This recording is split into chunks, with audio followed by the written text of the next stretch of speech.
প্রিয় শিক্ষার্থীরা, আশা করি ভালো আছো। পদার্থবিজ্ঞান দ্বিতীয় পত্রের একাদশ অধ্যায় জ্যোতির্বিজ্ঞান বিষয়ের লেকচার 2-এ তোমাদের স্বাগত জানাচ্ছি। আমি সত্যজিৎ সিং, প্রভাষক পদার্থবিদ্যা, জয়পুরহাট সরকারি মহিলা কলেজ, জয়পুরহাট। আজকের পাঠের শিখন ফল মহাবিশ্বের মূল বস্তু ও ঘটনা ব্যাখ্যা করতে পারব। একটি শিক্ষণফল নিয়ে আলোচনা। তাহলে প্রথমে মহাবিশ্বের মূল বস্তু। মহাবিশ্বের মূল উপাদান 3টি: এটি সৌরজগৎ, নক্ষত্র সমূহ ও গ্যালাক্সি সমূহ। প্রথমে সৌরজগৎ। সৌরজগৎ থেকে সম্পর্কে আমরা ছোট থেকে অনেক জেনে এসেছি। সূর্য ও এর গ্রহ, উপগ্রহ, গ্রহাণু, ধূমকেতু, উল্কা, গ্যাস, ধূলিকণা ইত্যাদি নিয়ে সৌরজগৎ গঠিত। সৌরজগতের কেন্দ্রে রয়েছে সূর্য। সূর্যকে কেন্দ্র করে 8টি গ্রহ উপবৃত্তাকারে ঘুরছে। গ্রহসমূহ হচ্ছে বুধ, শুক্র, পৃথিবী, মঙ্গল, বৃহস্পতি, শনি, ইউরেনাস, নেপচুন।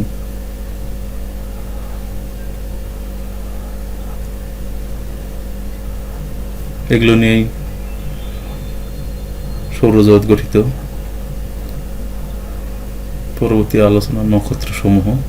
সৌরজগতের বাইরে যেসব বস্তুর নিজস্ব আলো আছে, এখানে বলা হচ্ছে সৌরজগতের বাইরে যেসব বস্তু নিজস্ব আলো আছে এবং তা আলো দেয়, তাদেরকে নক্ষত্র বলে।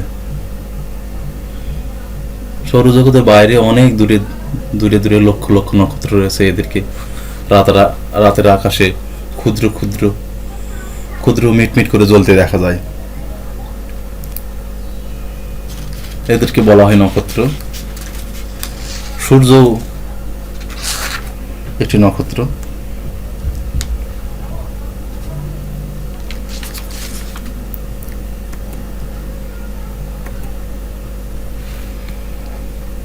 এরপরে গ্যালাক্সি। অনেকগুলো নক্ষত্রের সমাবেশকে বলা হয় গ্যালাক্সি বা ছায়াপথ। তাহলে অনেকগুলো নক্ষত্র যদি সমাবেশ ঘটে, সেটাকে আমরা বলতেছি গ্যালাক্সি বা ছায়াপথ। আমরা যে ছায়াপথে বসবাস করি তার নাম আকাশগঙ্গা বা মিল্কি ওয়ে ইংরেজিতে বলা হয়। গ্যালাক্সি প্রধানত 2 প্রকার। একটি স্বাভাবিক গ্যালাক্সি আর একটি হচ্ছে রেডিও গ্যালাক্সি। আবার স্বাভাবিক গ্যালাক্সি আবার 3 ধরনের: উপবৃত্তাকার গ্যালাক্সি, সর্পিল বা পেঁচানো গ্যালাক্সি এবং বিষম গ্যালাক্সি।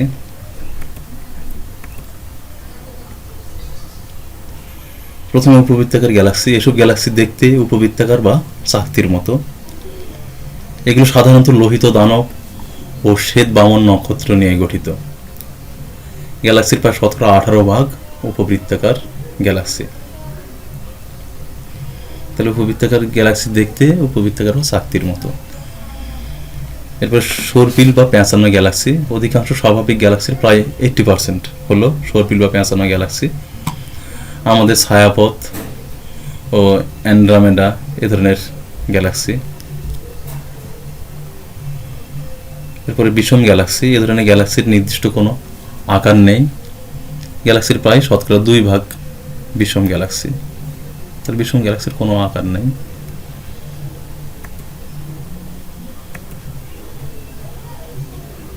ছবিতে দেখা যাচ্ছে উপবৃত্তাকার গ্যালাক্সি। এরপরে বিষম গ্যালাক্সি। বিষম গ্যালাক্সির কোনো আকার নেই। এরপরে সর্পিল বা পেঁচানো গ্যালাক্সি।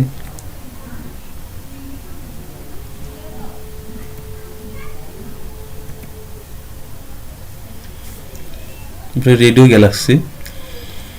যেসব গ্যালাক্সি রেডিও কম্পাঙ্কের তাড়িৎ চৌম্বক বিকিরণ নিঃসরণ করে তাদেরকে রেডিও গ্যালাক্সি বলে। তাহলে এসব গ্যালাক্সি রেডিও কম্পাঙ্কের তাড়িৎ চৌম্বক বিকিরণ নিঃসরণ করে, এই জন্য বলা হচ্ছে রেডিও গ্যালাক্সি। রেডিও গ্যালাক্সি 2 প্রকার। যাতে এখন সাধারণ রেডিও গ্যালাক্সি। সাধারণ রেডিও গ্যালাক্সি 2 পাশে 2টি প্রবল রেডিও উৎস আছে। এদের দেখতে অনেকটা ব্যক্তির মুখমণ্ডলের 2 পাশের দুটি কানের মতো। এদের রেডিও ক্ষমতা ও উৎপাদের পাল্লা হলো 10⁻30 হতে 10⁻38 ওয়াট। তাহলে এদের পাল্লা 10⁻30 হতে 10⁻38 ওয়াট। আর দুই পাশে একটি প্রবল রেডিও উৎস রয়েছে।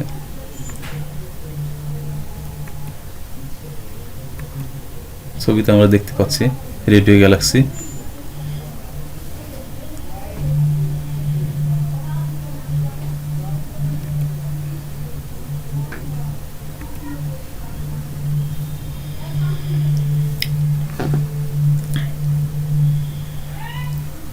রেডিও গ্যালাক্সির আরেকটি হলো প্রকারভেদ কোয়াসার। কোয়াসার হলো আধা নাক্ষত্রিক রেডিও উৎস, মানে অর্ধেক নক্ষত্রের মতো আধা নাক্ষত্রিক রেডিও উৎস। এদের গঠন নক্ষত্রের ন্যায়। এদের রেডিও ক্ষমতা উৎপাদনের পাল্লা 10⁻37 হতে 10⁻38 ওয়াট। ছবিতে আমরা দেখতে পাচ্ছি রেডিও কোয়াসার।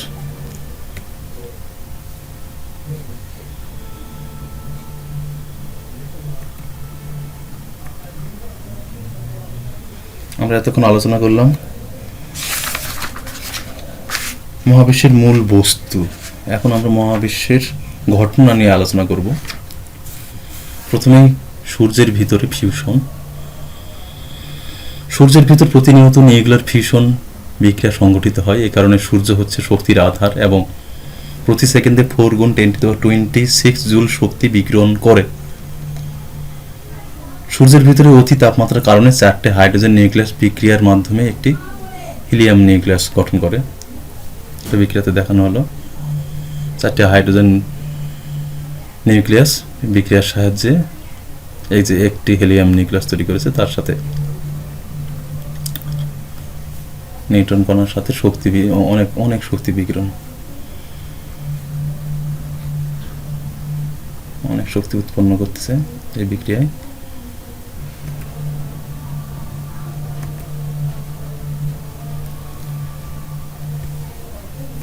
কৃষ্ণ গহ্বর। কেমব্রিজ বিশ্ববিদ্যালয়ে একজন অধ্যাপক নাম হচ্ছে জন মিশেল 1883 সালে তার এক প্রবন্ধে বলেন যে একটি তারকায় যদি যথেষ্ট ভর ও ঘনত্ব থাকে তাহলে তার মহাকর্ষীয় ক্ষেত্র এত শক্তিশালী হবে যে আলোক সেখান থেকে নির্গত হতে পারবে না। এখানে বলা হচ্ছে তারকায় যদি যথেষ্ট ভর ও ঘনত্ব থাকে তাহলে তার মহাকর্ষীয় ক্ষেত্র এত শক্তিশালী হবে যে আলোক সেখান থেকে নির্গত হতে পারবে না। সেই তারকার পৃষ্ঠ হতে নির্গত আলোক বেশি দূর যাওয়ার আগেই তারকাটির মহাকর্ষীয় আকর্ষণ তাকে পিছনে টেনে নিয়ে আসবে। তাহলে দেখা যাচ্ছে সেই তারকার পৃষ্ঠ হতে নির্গত আলোক বেশি দূর যাওয়ার আগেই তারকাটির মহাকর্ষীয় আকর্ষণ যেটা আছে সেটা তাকে পিছনে টেনে নিয়ে আসবে। ওইসব তারকা থেকে আলো আসতে পারে না বলে আমরা এদের দেখতে পাই না, তবে এদের মহাকর্ষ আকর্ষণ বোধগম্য হবে। এই সমস্ত বস্তুপিণ্ডকে আমরা কৃষ্ণ গহ্বর বা ব্ল্যাক হোল বলি। এখানে আমরা ব্ল্যাক হোলের একটি ছবি দেখতে পাচ্ছি। এটি অতি সম্প্রতি তোলা, এবছরের এপ্রিল মাসে। এই প্রথম বিজ্ঞানীরা কৃষ্ণ গহ্বরের ছবি তুলতে পেরেছেন। ব্ল্যাক হোল সম্পর্কিত আলোচনা এই ভিডিও থেকে বুঝতে পারবে, ভিডিও দেখেই।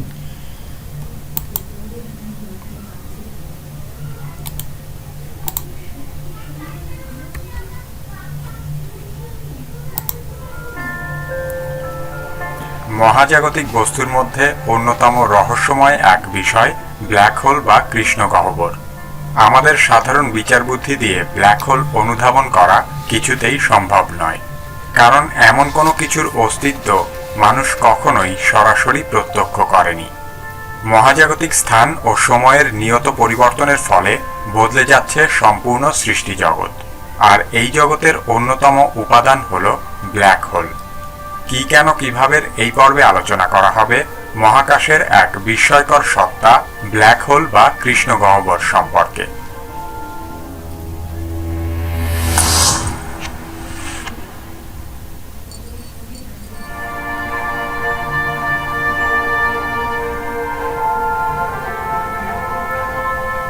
ব্ল্যাক হোল মহাকাশের এক অদ্ভুত বিস্ময়কর উপাদান।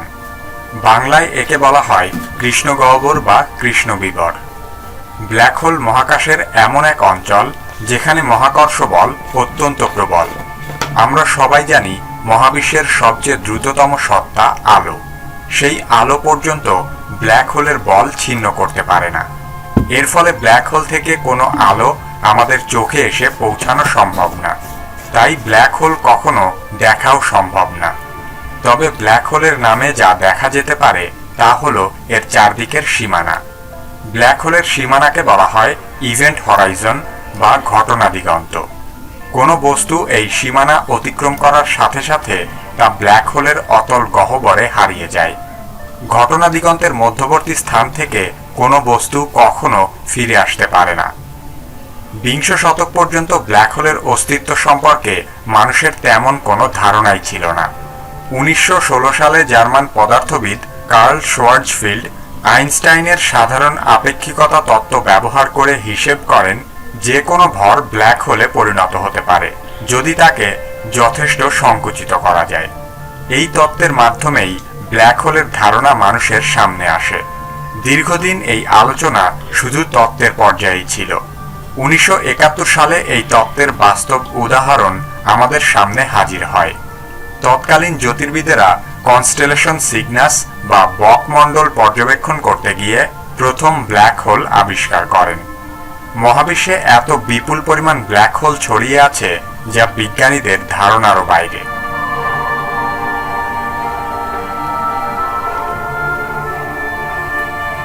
বিজ্ঞানীরা বিভিন্ন ধরনের ব্ল্যাক হোলের ধারণা প্রদান করেছেন। স্টেলার এবং সুপারম্যাসিভ ব্ল্যাক হোল এর মধ্যে সবচেয়ে বেশি পরিচিত। যখন অতি বৃহৎ তারকার মৃত্যু ঘটে তখন স্টেলার ব্ল্যাক হোল জন্ম নেয়। এরা সাধারণত আমাদের সূর্যের 10 থেকে 20 গুণ পর্যন্ত বড় হতে পারে। বিশ্বব্রহ্মাণ্ডে এরকম বহু কৃষ্ণবিবর বিক্ষিপ্তভাবে ছড়িয়ে রয়েছে। শুধুমাত্র মিল্কি ওয়ে গ্যালাক্সি বা আকাশগঙ্গা ছায়াপথেই 10 লক্ষেরও বেশি স্টেলার ব্ল্যাক হোল রয়েছে।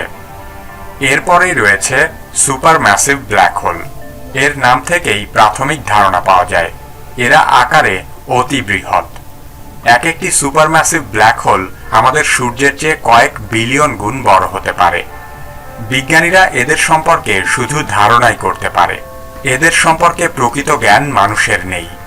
তবে প্রত্যেক ছায়াপথের কেন্দ্রেই অন্তত একটি সুপারম্যাসিভ ব্ল্যাক হোল রয়েছে। এমনকি আমরা যে ছায়াপথের বাসিন্দা সেই আকাশগঙ্গা ছায়াপথের কেন্দ্রেও সুপারম্যাসিভ ব্ল্যাক হোলের অস্তিত্ব আছে। মিল্কি ওয়ে গ্যালাক্সির কেন্দ্রে থাকা সুপারম্যাসিভ ব্ল্যাক হোলের নাম স্যাজিটেরিয়াস এ। ধারণা করা হয় এই কৃষ্ণগহ্বরের ভর আমাদের সূর্যের চেয়ে প্রায় 40 লক্ষ গুণ বেশি এবং এর ব্যাস আমাদের পৃথিবী থেকে সূর্যের দূরত্বের সমান।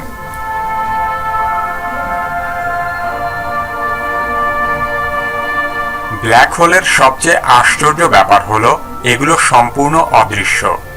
এখনো পর্যন্ত যত সব চিত্র দেখানো হয়েছে তার সবই বিজ্ঞানীদের কল্পনা আর শিল্পীদের বিশেষ দক্ষতায় তৈরি করা। অতিকায় এই মহাজাগতিক বস্তু চোখে দেখা না গেলেও এর অস্তিত্ব অস্বীকার করার কোনো উপায় নেই। কারণ ব্ল্যাক হোলের পার্শ্ববর্তী বিভিন্ন মহাজাগতিক বস্তু থেকে এদের অস্তিত্বের সুস্পষ্ট প্রমাণ পাওয়া যায়। কৃষ্ণবিবরের প্রতিবেশী মহাজাগতিক বস্তুর উপর তাদের প্রভাব পর্যবেক্ষণের মাধ্যমে বিজ্ঞানীরা ব্ল্যাক হোল সম্পর্কে গবেষণার উপাত্ত সংগ্রহ করে। এমনই একটি আলামত হল অ্যাক্রিডিশন ডিস্ক। অ্যাক্রিডিশন ডিস্ক হল বিভিন্ন ধরনের নাক্ষত্রিক ধ্বংসাবশেষ যা ব্ল্যাক হোলের চারপাশে ঘুরতে ঘুরতে এক ধরনের বলয় তৈরি করে। এরা হলো সেই সব গ্যাস এবং মহাজাগতিক বর্জ্য যা অল্পের জন্য ব্ল্যাক হোল গ্রাস করে নিতে পারেনি। এরা ব্ল্যাক হোলের ভেতরেও যায়নি, আবার ব্ল্যাক হোলের টান অস্বীকারও করতে পারেনি। সুপারম্যাসিভ ব্ল্যাক হোলের আরেকটি শনাক্তকারী বৈশিষ্ট্য হল কোয়েসার। কোয়েসারকে আপাত নক্ষত্রও বলা হয়। এরা অতি উজ্জ্বল তড়িৎ চৌম্বকীয় শক্তি। এদের উজ্জ্বলতা আকাশগঙ্গা ছায়াপথের সমান, কয়েক হাজার ছায়াপথের উজ্জ্বলতার চেয়েও অনেক বেশি।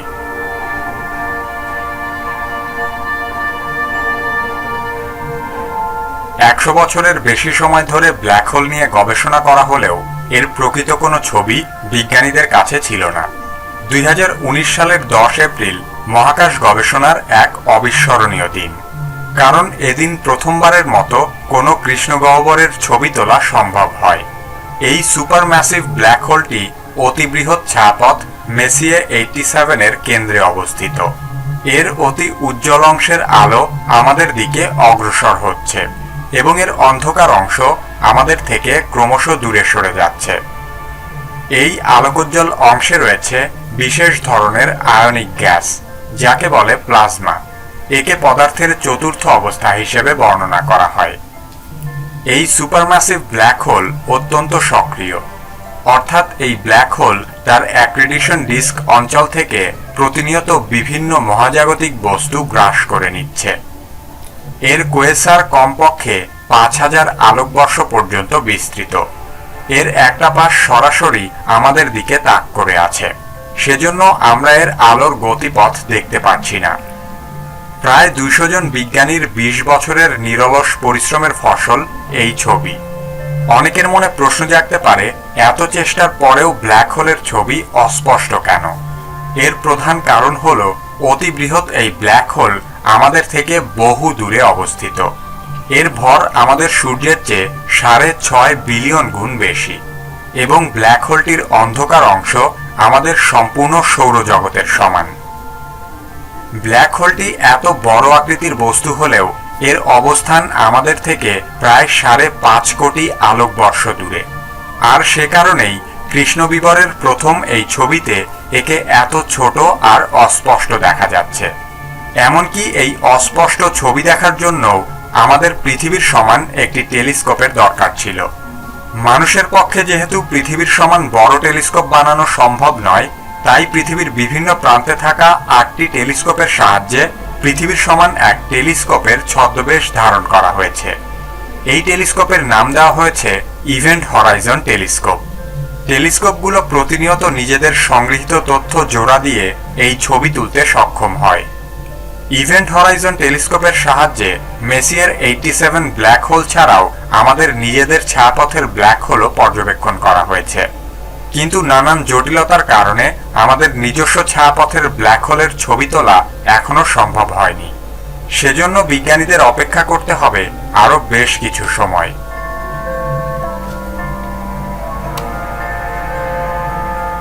প্রায় 400 বছর আগে বিজ্ঞানী গ্যালিলিও সর্বপ্রথম টেলিস্কোপ আবিষ্কারের মাধ্যমে মহাকাশ পর্যবেক্ষণে এক নতুন যুগের সূচনা করেছিলেন। তারপর থেকে জ্যোতির্বিদ্যার বহু অগ্রগতি হলেও মহাকাশের অতি সামান্য রহস্যই আমরা উদ্ঘাটন করতে পেরেছি। অসীম এই অজানাকে জানার যাত্রায় যে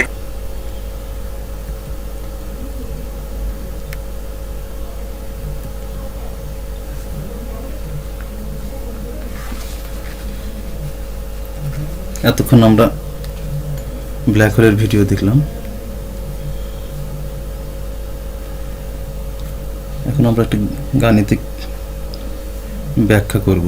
সূর্যের ভর দেওয়া আছে m = 1.99 × 10⁻30 কেজি। সূর্যের ব্যাসার্ধ r = 6.96 × 10⁸ মিটার। তাহলে সূর্যের গড় ঘনত্ব এখান থেকে আমরা বের করতে পারবো ρ = m/v। আমরা মান বসিয়ে দিই, তাহলে m/v লিখতে পারি 4/3 πr³। যদি মান বসিয়ে দেই তাহলে ঘনত্বের মান পাওয়া যায় 1409 kg/m³। আমরা জানি পৃথিবী পৃষ্ঠের কোনো বস্তুর মুক্তিবেগ 11.2 কিলোমিটার/সেকেন্ড। এটা মুক্তিবেগ আমরা জানি। এটা সূর্য পৃষ্ঠের জন্য এই মুক্তিবেগ আমরা বের করব। পৃথিবী পৃষ্ঠের জন্য মুক্তিবেগ আমরা জানি 11.2, কিন্তু সূর্য পৃষ্ঠের জন্য এখন মুক্তিবেগ আমরা বের করব। তাহলে যদি আমরা সমীকরণে যদি মান বসিয়ে দিই v = √2gm/r, এই সমীকরণে বসিয়ে দিলেই আমরা মান পাই যে সূর্য পৃষ্ঠে মুক্তিবেগ v = 6.18 × 10⁵ কিলোমিটার/সেকেন্ড। তাহলে আমরা সূর্যপৃষ্ঠের জন্য এই মুক্তিবেগ পাচ্ছি মান।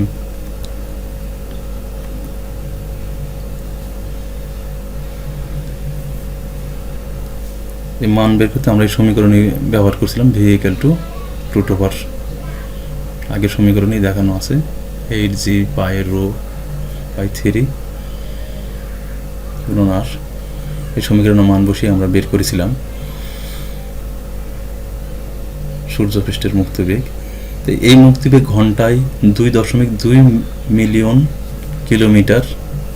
এটা যদি আমরা সেকেন্ডে ছিল, সেটা যদি আমরা ঘন্টায় নিয়ে যাই তাহলে মুক্তিবেগ দেখা যায় 2.2 মিলিয়ন কিলোমিটার বা 22 লক্ষ কিলোমিটারের সমান। এই বেগ আলোর বেগের 500 ভাগের 1 ভাগ। তাহলে এই মুক্তিবেগটা হচ্ছে আলোর বেগের 500 ভাগের 1 ভাগ। তো সমীকরণ থেকে দেখা যায় যে মুক্তিবেগ ভি সমানুপাতিক আর, কারণ root over 8g pi rho by 3 এটা ধ্রুবক, তাহলে ভি সমানুপাতিক আর। তাহলে মুক্তিবেগ সূর্যের গড় ঘনত্ব ও ব্যাসার্ধের উপর নির্ভর করে, আমরা সমীকরণ থেকে দেখতে পাই। তাহলে কোনো বস্তুর ঘনত্ব যদি সূর্যের সমান এবং ব্যাসার্ধ যদি সূর্যের 500 গুণ হয়, তাহলে আমরা খেয়াল করি কোনো বস্তুর ঘনত্ব যদি সূর্যের সমান এবং ব্যাসার্ধ যদি সূর্যের 500 গুণ হয়, তাহলে ওই বস্তুর পৃষ্ঠ থেকে মুক্তিবেগ হবে আলোর বেগ যদি আমরা সিধা প্রকাশ করি তার চেয়ে বেশি। সুতরাং আলোকে সে নিজের দিকে টেনে রাখবে এবং ওই বস্তু হতে নির্গত আলো বস্তুতেই ফিরে যাবে, বস্তু থেকে বের হতে পারবে না। এ ধরনের বস্তুকে বলা হয় কৃষ্ণগহ্বর। তাহলে আমরা গাণিতিক্যালি এটা বের করতে পারলাম যে কৃষ্ণগহ্বর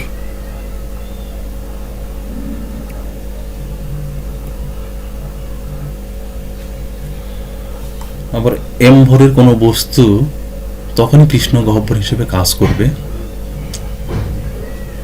আমাদের সমীকরণ ছিল 2g m ভাগ আর। তাহলে এম ভরের যে বস্তু তখনই কৃষ্ণগহ্বর হিসেবে কাজ করবে যখন এর ব্যাসার্ধ একটি নির্দিষ্ট সংকট ব্যাসার্ধ আর এস এর সমান বা কম হবে। তাহলে এখানে আমরা এই শর্তটা দেওয়া আছে যে আর ছিল, আরটা আমরা এখানে আর এস দ্বারা প্রকাশ করলাম, সংকট ব্যাসার্ধ যদি তখনই কাজ করবে যখন সংকট ব্যাসার্ধ আর এস এর সমান বা কম হবে। তাহলে মুক্তিবেগ ভি এর সমীকরণে ভি এর পরিবর্তে সি বসালে আমরা এই সংকট ব্যাসার্ধ পেতে পারি। এই সংকট ব্যাসার্ধ বের করার জন্য 1926 সালে কার্ল শোয়ার্জস্কাইল্ড আইনস্টাইনের সার্বিক আপেক্ষিক তত্ত্ব ব্যবহার করেন। ফলে সমীকরণটি দাঁড়ায় C equal to root over 2gm by R S. C আলোর দ্যুতি আর এস সংকট ব্যাসার্ধ, তাহলে আর এস ইকুয়াল টু লেখা যায় 2gm বাই সি স্কোয়ার লেখা যায়। তাহলে সমীকরণ মান বসিয়ে আমরা মান বের করতে পারবো।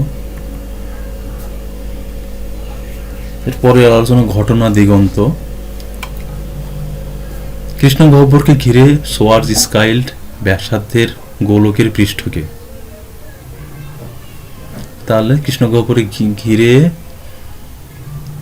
শোয়ার্জস্কাইল্ড ব্যাসার্ধের গোলকের পৃষ্ঠ, যে গোলকের পৃষ্ঠটা দেখা যায় সেটাকে বলা হচ্ছে ঘটনা দিগন্ত।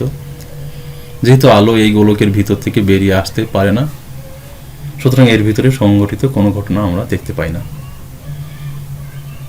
তাহলে কৃষ্ণগহ্বরকে ঘিরে যেটা শোয়ার্জস্কাইল্ড ব্যাসার্ধের গোলক, যেটা আমরা গোলকের পৃষ্ঠ যেটা দেখতেছি সেটাই হচ্ছে ঘটনা দিগন্ত। মহাবিশ্বে আরও দেখা যায় অন্ধকার বস্তু।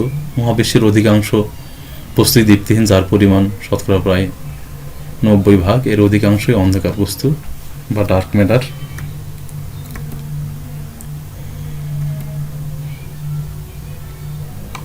তাহলে আমরা একটি গাণিতিক সমস্যা দেখি যে যদি পদার্থবিদ্যার সাম্প্রতিক তত্ত্ব থেকে জানা যায় যে ভস্মীভূত নক্ষত্র এর নিজের মহাকর্ষের প্রভাবে ধ্বংস হয়ে কৃষ্ণবিবরের রূপ নিতে পারে, তবে এই জন্য ভর হবে 2 সৌরভরের সমান। এরকম ক্ষেত্রে ঘটনা দিগন্তের ব্যাসার্ধ কত? যে সমীকরণ আমরা এতক্ষণ আলোচনা করলাম সেই সমীকরণ থেকে আমরা ঘটনা দিগন্তের ব্যাসার্ধ বের করতে পারবো। এখানে দেওয়া আছে নক্ষত্রের ভর m ইকুয়াল টু, যেহেতু 2 সৌরভরের সমান, তাহলে 2 গুণ সূর্যের ভর। আর ঘটনা দিগন্তের ব্যাসার্ধ এখান থেকে বের করতে হবে। আমরা জানি R is equal to 2gm by c square. সমীকরণে যদি মান বসিয়ে দিই তাহলে মান পাওয়া যায় 5 গুণন 93 গুণ 10⁻³ মিটার, কিলোমিটারে 5.93। তাহলে ঘটনা দিগন্তের ব্যাসার্ধ আমরা এই সমীকরণ থেকে R is equal to 2gm by c square এই সমীকরণ থেকে বের করতে পারি।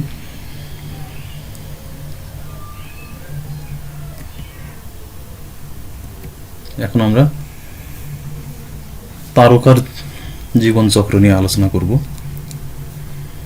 সৃষ্টির শুরুতে তারকারা ছিল মহাকাশে গ্যাস ও ধূলিকণার মেঘরূপে। এই মেঘই ছিল প্রধানত হাইড্রোজেন ও ভারী হাইড্রোজেন অর্থাৎ ডিউটেরিয়াম। এই মেঘকে বলা হয় নেবুলা। নেবুলার একটি ছবি দেখানো হলো চিত্রে।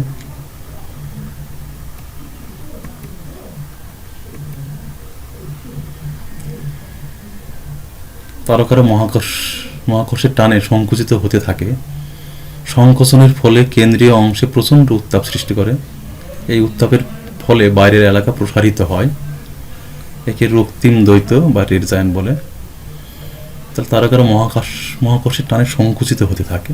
এই সংকোচনের ফলেই কেন্দ্রীয় অংশে কী হয়? প্রচণ্ড উত্তাপ সৃষ্টি হয়। এই উত্তাপের ফলে বাইরের এলাকা প্রসারিত হয়ে যায়। এটাকে আমরা রক্তিম দ্বৈত বা রেড জায়ান্ট বলি। এখানে রেড জায়ান্ট বা রক্তিম দ্বৈতের চিত্র দেখানো হলো।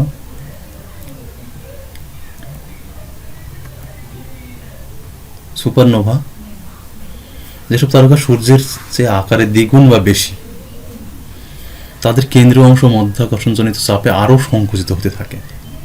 তাহলে দেখা যাচ্ছে সূর্যের চেয়ে আকারে দ্বিগুণ বা তারও বেশি, তাহলে সেখানে মহাকর্ষণজনিত চাপও বেশি হচ্ছে। তাহলে আরও এ ধরনের সংকুচিত হতে থাকে। একসময় প্রচণ্ড উজ্জ্বলতা সৃষ্টি করে তারকাটি বিস্ফোরিত হয়ে যায়। তাহলে একসময় উজ্জ্বলতা সৃষ্টি করে তারকাটি বিস্ফোরিত হয়ে যায়। এই বিস্ফোরণকে বলা হয় সুপারনোভা। তাহলে সুপারনোভা এক ধরনের তারকার বিস্ফোরণ।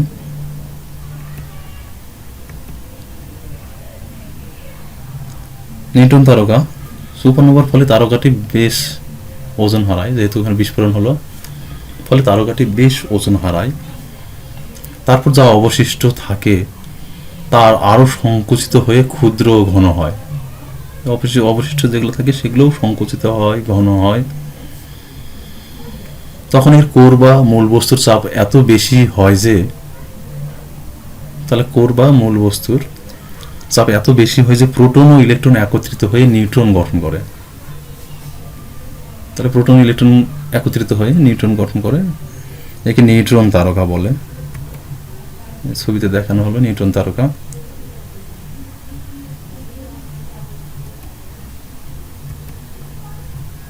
পালসার্স, নিউট্রন তারকার সাথে জড়িত থাকে অতি উচ্চ চৌম্বক ক্ষেত্র।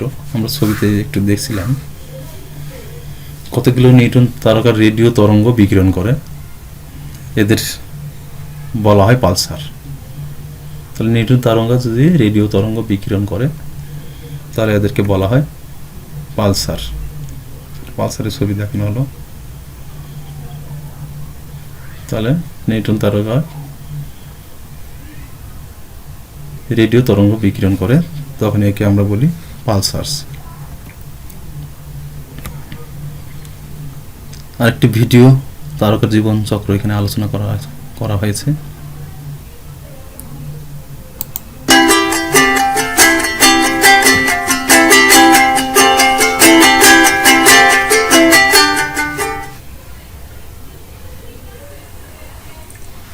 মানুষের যেমন একটা লাইফ সাইকেল আছে, birth, childhood, youth, middle age, old age and death, তেমনই একটি স্টারেরও এক লাইফ সাইকেল আছে। The heavier the star, lesser the life time. It all starts with a huge gas cloud known as the stellar nebula. স্টারের মাস কত হবে তা নির্ধারিত হয় এই গ্যাস ক্লাউডে অ্যাভেলেবল ম্যাটারের অ্যামাউন্ট থেকে। নেবুলার হাইড্রোজেন গ্যাস নিজের গ্র্যাভিটির জন্য কাছাকাছি আসতে শুরু করে। Over time, it falls in on itself and the center becomes denser and denser, hotter and hotter. Eventually, they start to stick together and fuse. It also begins to spin. এই প্রারম্ভিক অবস্থাটিকে আমরা বলি প্রোটোস্টার। তারপর এটার স্পিন এবং temperature দুটোই বাড়তে থাকে। টেম্পারেচার ধীরে ধীরে পৌঁছায় প্রায় 150 মিলিয়ন ডিগ্রি সেলসিয়াসে, যখন এই স্টারটি তার লাইফ সাইকেলের মোস্ট স্টেবল স্টেজে পৌঁছায়। একটি নিউবর্ন স্টারের ভিতরে হাইড্রোজেন অ্যাটম ফিউজড হয়ে হিলিয়াম অ্যাটম তৈরি করে, যেই প্রসেসটিকে নিউক্লিয়ার ফিউশন বলা হয়। নিউক্লিয়ার ফিউশনই স্টারের হিউজ অ্যামাউন্ট অফ এনার্জির সোর্স। এরপরে বাকি জীবনে স্টারে কি হবে তা স্টারটির ইনিশিয়াল মাসের উপর ডিপেন্ড করে। একটি স্টেবল স্টারে একটা খুব সুন্দর ব্যালেন্স থাকে। একদিকে গ্র্যাভিটি, যেটা স্টারটিকে কোল্যাপস করাতে চায় অন ইটসেলফ, এবং অন্যদিকে একটা আউটওয়ার্ড প্রেশার, যেটা তৈরি হয় স্টারটির কোরে ঘটে চলা নিউক্লিয়ার ফিউশনের জন্য। After certain time the core runs out of hydrogen. তখন গ্র্যাভিটি ডমিনেট করতে থাকে এবং কোরটি স্মলার, ডেন্সার এবং হটার হতে শুরু করে। তখন হিলিয়াম নিজেদের মধ্যে ফিউজ হতে শুরু করে এবং কার্বন, অক্সিজেন এবং পেরিওডিক টেবিলের নেক্সট হেভিয়ার এলিমেন্টস তৈরি হতে শুরু হয়। হিলিয়ামের ফিউশনে উদ্ভূত এনার্জির পরিমাণ বেশি হওয়ার জন্য স্টারের আউটার লেয়ার এক্সপ্যান্ড করতে শুরু করে। আমাদের সূর্য একদিন এতটাই বড় হয়ে যাবে যে এটা সৌরমণ্ডলের বাকি সমস্ত গ্রহকে ক্রাশ করে নেবে। At this stage we call it a red giant. If it is too large, we call it a red supergiant. ধীরে ধীরে আউটার লেয়ার আরো দূরে যেতে থাকে এবং আউটার লেয়ারের প্রতি গ্র্যাভিটেশনাল পুল কমতে থাকে, and it expands out into a planetary nebula, one of the most beautiful objects in the universe. তখন পড়ে থাকে শুধুমাত্র স্টারের কোর, এক সময় যেটির মধ্যে আর নিউক্লিয়ার ফিউশন ঘটে না। It's dead. Still it is incredibly hot, incredibly dense and bright. We call it a white dwarf. And after millions of years, when it loses its sign, it turns into a black dwarf. কিছু star এমন আছে যারা সূর্যের থেকে খুব বড়। সেই সমস্ত স্টারের কোরে নিউক্লিয়ার ফিউশন আরো হেভিয়ার এলিমেন্ট পর্যন্ত চলতে থাকে। The star grows bigger and bigger, কখনো কখনো সূর্যের প্রায় 1000 গুণ বড়। এই সমস্ত স্টারে নিউক্লিয়ার ফিউশন থামে আয়রনে পৌঁছানোর পরে।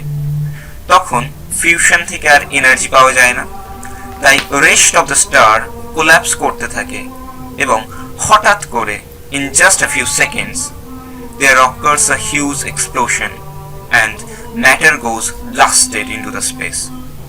We call it a supernova explosion. এই সুপারনোভা এক্সপ্লোশন এতটাই পাওয়ারফুল যে এটা সারা গ্যালাক্সিকে আউটশাইন করতে পারে। এই অবস্থায় পড়ে থাকে একটা super dense core made up of neutron mainly. We call it a neutron star. It can have a mass 100 times our sun but radius less than 20 kilometers. কিন্তু for the most massive stars, যখন core collapse করে তখন gravity এতটাই strong হয় যে not even light can escape from it, and we call it the black hole.